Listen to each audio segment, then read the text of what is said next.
Now I want to move on to discussing qiyaam-ul-layl in terms of Ramadan.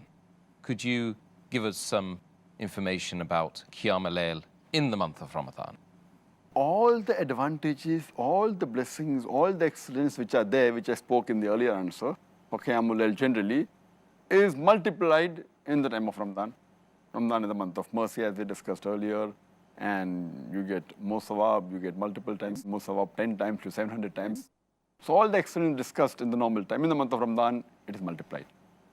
And the beloved Prophet Muhammad said, it's mentioned in Sahih Bukhari, point number 3, in the book of fasting, hadith number 2009, that anyone who offers the night prayer in the month of Ramadan with the belief and with seeking Allah's reward, all his past sins will be forgiven.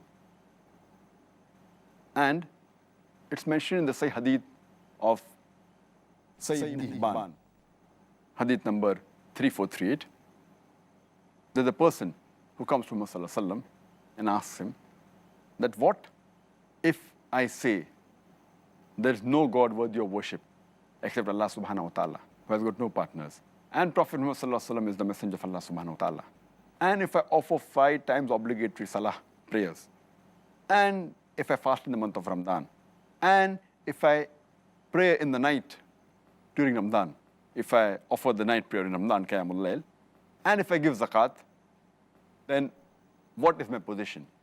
So the beloved Prophet said that anyone who does all these things, he will be amongst the siddiqeen, that's righteous people, and among the shuhada, amongst the martyrs. So this is the importance.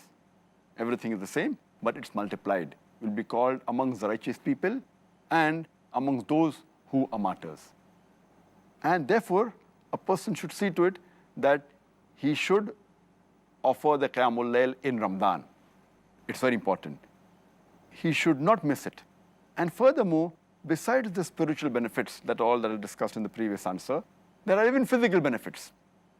When a person fasts for the full day, then during iftar he eats, and then if he offers qiyaam-ul-layl, it is good for the body. The body is fasting, then he stands, he in the posture of bowing, then the sujood.